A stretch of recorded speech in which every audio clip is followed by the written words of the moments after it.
Moorland farmers. There is our friend Dr. Mortimer, whom I believe to be entirely innocent. And there is his wife, of whom we know nothing. There is this naturalist, Stapleton. And there is his sister, who is said to be a young lady of attraction. There is Mr. Frankland of Laughter Hall, who is also an unknown factor. And there are one or two other neighbors.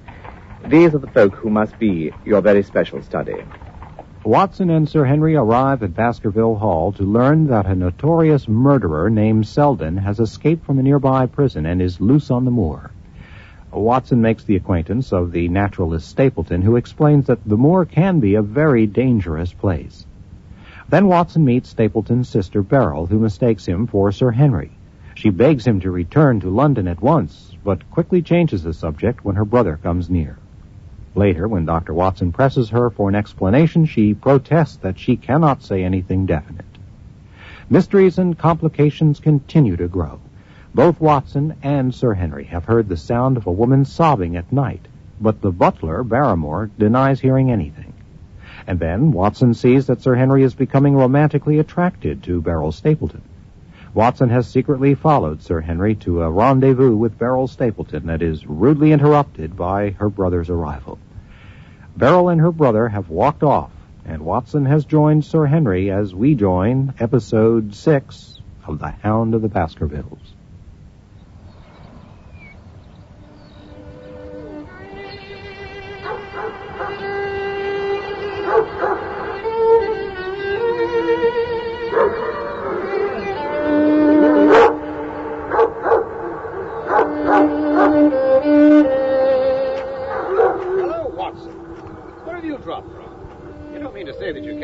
In spite of everything I said this morning. I'm most sorry, but I had to consider the consequences of disregarding my instructions from Holmes. You would have thought the middle of that prairie a fairly safe place for a man to be driving. Why, thunder. The whole countryside seems to have been out to see me do my wooing. And a mighty poor wooing at that. Where had you engaged to see? I was on that hill. Quite in the back row, eh? But her brother was well up to the front. Did you see him come out on us? Yes, I did. Did he ever strike you as being crazy, this brother of hers? I can't say that he ever did. I dare say not. I always thought him sane enough until today. But you can take it from me that either he or I ought to be in the straitjacket. What's the matter with me, anyhow? You lived near me for some weeks, Watson. Tell me straight now. Is there anything that would prevent me from making a good husband to a woman that I love? I should say not. He can't object to my worldly position, so it must be myself that he has this down on.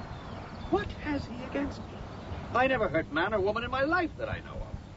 And yet he would not so much as let me touch the tips of her fingers. Did he say so? That and a deal more. I tell you, Watson, I've only known her these few weeks. And from the first, I just felt that she was made for me. And she, too. She was happy when she was with me. And I'll swear, there's a light in a woman's eyes that speaks louder than words. But he has never let us get together. And it was only today, for the first time, that I saw a chance of having a few words with her alone. And she was glad to see me. And when she did, it was not love that she would talk about. She wouldn't let me talk about it either, if she could have stopped it. She kept coming back to it that this was a place of danger, and that she would never be happy until I had left it. I told her that since I had seen her, I was in no hurry to leave it. And that if she really wanted me to go, the only way to work it was for her to arrange to go with me. With that, I offered, in as many words, to marry her. But before she had answered, down came this brother of hers, running at us with his face on him like a madman. He was just white with rage. And those light eyes of his were blazing with fury. What was I doing with a lady? How dared I offer her attentions which were distasteful to her? Did I think that because I was a baronet I could do what I liked? If he had not been her brother, I should have known better how to answer him. As it was, I told him that my feelings towards his sister were such as I was not ashamed of. But I hoped that she might honor me by becoming my wife. That seemed to make the matter no better. So then I lost my temper, too. And I answered him rather more hotly than I should, perhaps, considering that she was standing by. So it ended by his going off with her, as you saw. And here am I, as badly puzzled a man as any in this county. Just tell me what it all means, Watson. I'll owe you more than ever I can hope to pay. I'm completely puzzled myself. Everything about you is in your favor. It's amazing that the lady should brusquely reject your advances.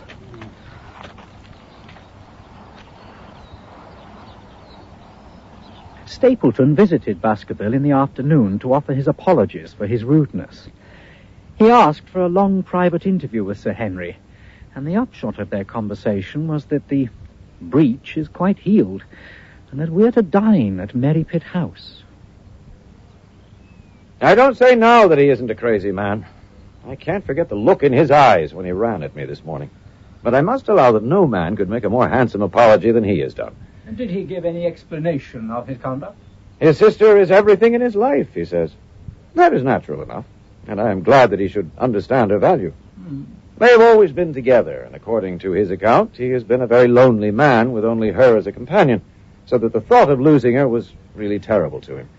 He had not understood, he said, that I was becoming attached to her. But when he saw with his own eyes that it was really so, and that she might be taken away from him, it gave him such a shock that for a time he was not responsible for what he said or did. He was very sorry for all that had passed, and he recognized how foolish and how selfish it was that he should imagine that he could hold a beautiful woman like his sister to himself for her whole life. If she had to leave him, he had rather it was to a neighbor like myself than to anyone else. But in any case, it was a blow to him, and it would take him some time before he could prepare himself to meet it. He would withdraw all opposition upon his part if I would promise for 3 months to let the matter rest, and to be content with cultivating the lady's friendship during that time without claiming her love. This I promised, and so the matter rests. That night we decided to follow Barrymore and get to the bottom of his nocturnal movements and his observations at the window of the deserted bedroom. What are you doing? Nothing, sir. It was the window, sir. I go around at night to see that they're fastened. On the second floor? Yes, sir, all the windows. Look here, Barrymore, we've made up our minds to have the truth out of you. So it will save you trouble to tell it sooner rather than later. Come now, no lies. What were you doing at that window? I was doing no harm, sir. I was holding a candle to the window. But why were you holding a candle to the window? Don't ask me, Sir Henry, don't ask me. I give you my word, sir, that it's not my secret, and that I cannot tell it. If it concerned no one but myself, I would not try to keep it from you. Let me have the candle, Barrymore. Ah, look. He must have been holding it as a signal. Now, let us see if there's any answer. Ah, look. There. Can you see that yellow light? No, sir. It's nothing at all, I assure you, sir. Move your light across the window, Watson. Mm-hmm. See? The other moves on? Yes. Ah, you rascal. Do you deny that it is a signal? Come, speak up.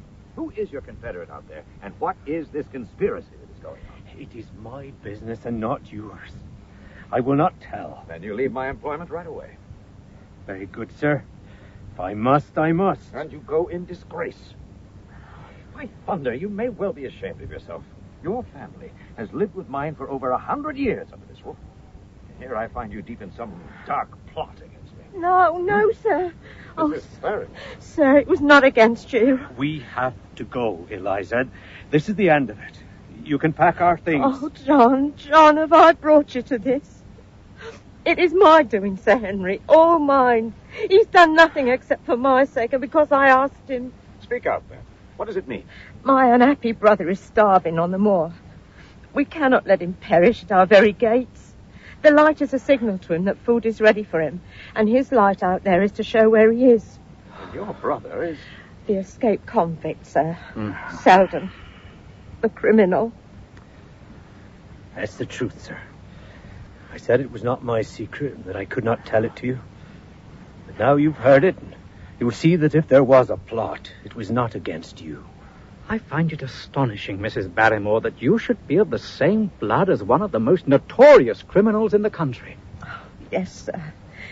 My name was Selden, and he is my younger brother. We humoured him too much when he was a lad and gave him his own way in everything until he came to think that the world was made for his pleasure and that he could do what he liked in it. Then, as he grew older, he met wicked companions, and the devil entered into him until he broke my mother's heart and dragged our name in the dirt. From crime to crime, he sank lower and lower, until it's only the mercy of God which has snatched him from the scaffold. Oh, but to me, sir, he was always the little curly-headed boy that I'd nursed and played with as an elder sister would. Well, that was why he broke prison, sir. He knew that I was here and that we couldn't refuse to help him. When he dragged himself here one night, weary and starving, with the warders hard at his heels, what could we do? We took him in and fed him and cared for him. Then you returned, sir, and my brother thought he'd be safer on the moor than anywhere else until the hue and cry was over.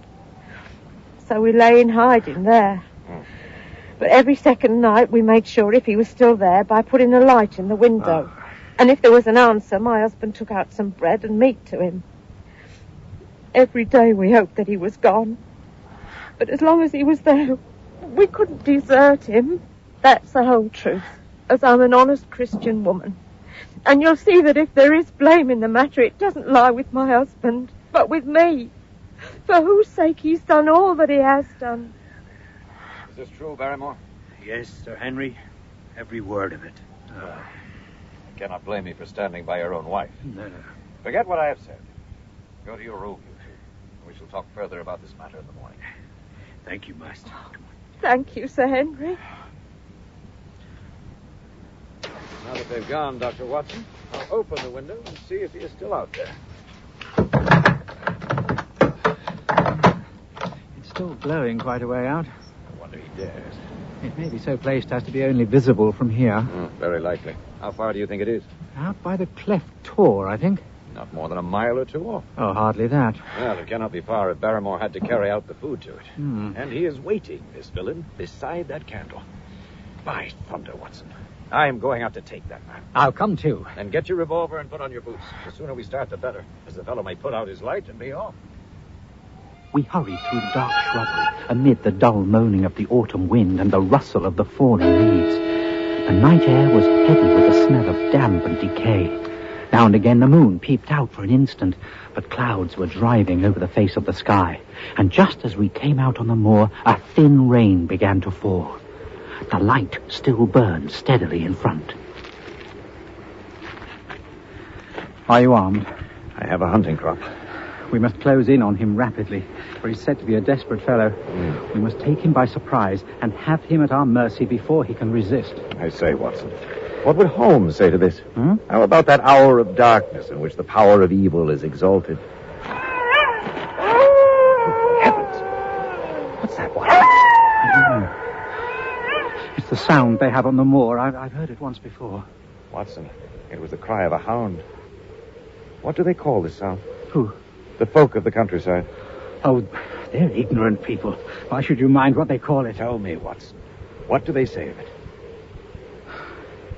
They say it is the cry of the Hound of the Baskervilles. The hound it was. It seemed to come from miles away, over there, I think. It's hard to say where it was coming from. It rose and fell with the wind. Isn't that the direction of the great Grimpen Mire? Yes, it is. Well, it was up there. Come now, Watson, didn't you think yourself that it was the cry of a hound? Oh, I am not a child. You need not fear to speak the truth. Stapleton was with me when I heard it last. He said it might be the calling of a strange bird. No, it was a hound. Oh, my God. Can there be some truth in all these stories? Is it possible that I am really in danger from so dark a cause? You don't believe it, do you, Watson? No. And yet it was one thing to laugh about it in London, and it is another to stand out here in the darkness of the moor and to hear such a cry as that. And my uncle. There was the footprint of the hound beside him as he lay. It all fits together. I don't think that I'm a coward, Watson, but that sound seemed to freeze my very blood. Feel my hand. You'll be all right tomorrow. I don't think I'll get that cry out of my head. What do you advise that we should do now? Shall we turn back? No, by thunder. We have come out to get our man, and we will do it. We are after the convict, and a hellhound as likely as not after us. Come on. We'll see it through if all the fiends of the pit were loose upon the moor. We stumbled slowly along in the darkness, with the black loom of the craggy hills around us and the yellow speck of the light burning steadily in front. There is nothing so deceptive as the distance of a light upon a pitch-dark night, and sometimes the glimmer seemed to be far away upon the horizon, and sometimes it might have been within a few yards of us. But at last we could see where it came from, and then we knew that we were indeed very close. A guttering candle was stuck in a crevice of the rocks which flanked it on each side so as to keep the wind from it, and also to prevent it being visible, save in the direction of Baskerville Hall. A boulder of granite concealed our approach, and crouching behind it, we gazed over it at the signal light. It was strange to see this single candle burning there in the middle of the moor, with no sign of life near it. Just one straight yellow flame, and the gleam of the rock on each side of it. What shall we do now? Wait here. He must be near his light. Let's see if we can get a glimpse of him. The words were hardly out of my mouth when we both saw him. An evil yellow face, a terrible animal face, all seamed and scored with vile passions. Foul with mire, with a bristling beard, and hung with matted hair. It might well have belonged to one of those old savages who dwelt in the burrows on the hillsides all those thousands of years ago. After him!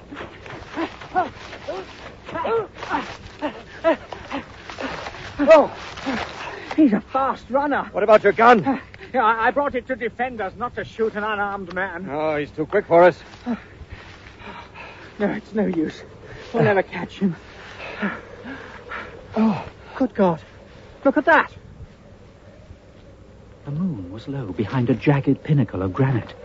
There, outlined against the silver disk, as black as an ebony statue, I saw the figure of a tall, thin man. He stood with his arms folded, his head bowed, as if he were brooding over that enormous wilderness of peat and granite which lay before him. He might have been the very spirit of that terrible place. Come on, let's find out who he is. He's too far away, Dr. Watson. He's probably a warder. The moor has been thick with him since the fellow escaped. Let's get back to the house. October 16th. My dear Holmes, I have been troubled by the image of the man on top of the pinnacle. He resembles no one whom I have seen down here. The figure was far taller than that of Stapleton, far thinner than that of Franklin. Barrymore it might possibly have been, but we had left him behind, and I'm certain that he could not have followed us. A stranger, then, is still dogging us, just as a stranger had dogged us in London. Barrymore considers that he has a grievance, Watson. He thinks that it was unfair on our part to hunt his brother-in-law down when he, of his own free will, had told us the secret. I may have spoken too warmly, sir. And if I have, I'm sure that I beg your pardon.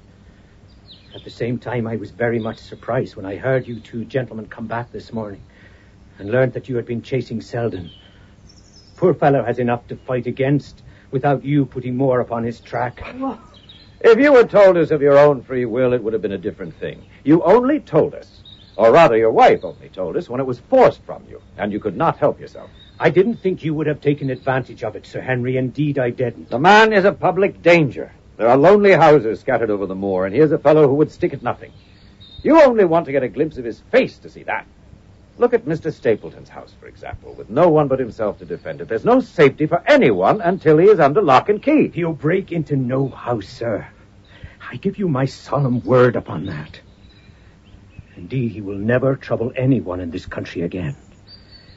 I assure you, Sir Henry, that in a few days the necessary arrangements will have been made and then he'll be on his way to South America. For God's sake, sir, I beg you not to let the police know that he's still on the moor. They've given up the chase there and he can lie quiet until the ship is ready for him.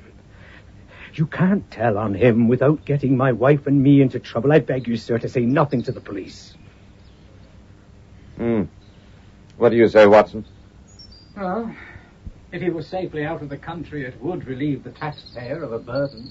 But how about the chance of his holding someone up before he goes? He would not do anything so mad, sir. We have provided him with all that he could want. To commit a crime would be to show where he was hiding. That is true. Well, Barrymore. God bless you, sir. And thank you from my heart. would have killed my poor wife if he had been taken again. I guess we are aiding and abetting a felony, Watson. But after what we have heard, I don't feel as if I could give the man up. So, there's an end of it. All right, Barrymore, you can go. Thank you, Sir Henry. You've been so kind to us, sir, that I should like to do the best I can for you in return. I know something, Sir Henry, and perhaps I should have said it before, but it was long after the inquest that I found it out. I've not breathed a word about it yet to mortal man. It's about poor Sir Charles's death. Do you know how he died? Oh, no, sir, I don't know that. What then? I know why he was at the gate that hour. It was to meet a woman. To meet a woman? He? Yes, sir. And the woman's name? Oh, I can't give you the name, sir, but I can give you the initials. Her initials were L.L. How do you know this, Barrymore? Well, Sir Henry, your uncle had a letter that morning. Oh, he usually had a great many letters, but he was a public man and well known for his kind heart, so that everyone who was in trouble was glad to turn to him. But that morning, as it chanced, there was only this one letter. So I took the more notice of it. It was from Coombe Tracy, and it was addressed in a woman's hand. Well? Well, sir, I thought no more of the matter, and never would have done had it not been for my wife. Only a few weeks ago, she was cleaning out Sir Charles's study. It had never been touched since his death. And she found the ashes of a burnt letter in the back of the grate. Most of it was charred to pieces, but one little slip, the end of a page, hung together, and the writing could still be read, though it was grey on a black ground. It seemed to us to be some sort of postscript, and it said, "Please, please, as you are a gentleman, burn this letter and be at the gate by 10 o'clock. Beneath it were signed the initials L.L. Have you got that slip? Oh, no, sir. It crumbled all to bits after we moved it. Had Sir Charles received any other letters in the same writing? Well, sir, I took no particular notice of his letters. I should not have noticed this one, only it happened to come alone. And you have no idea who L.L. is? No, sir, no more than you have. But I expect if we could lay our hands upon that lady, we should know more about Sir Charles's death. I cannot understand, Barrymore, how you came to conceal this important information. Well, sir, it was immediately after that our own trouble came to us. And then again, sir, we were both of us very fond of Sir Charles. As well we might be, considering all that he'd done for us. To rake this up couldn't help our poor master, and it's as well to go carefully when there's a lady in the case. Even the best of us. You thought it might injure his reputation? Well, sir, I thought no good could come of it. But now you've been kind to us, and I feel as though it would be treating you unfairly not to tell you all that I know about the matter. Very good, Barrymore. You can go. Thank you, master. Well, Watson, what do you think of this new light? It seems to leave the darkness rather blacker than before. So I think.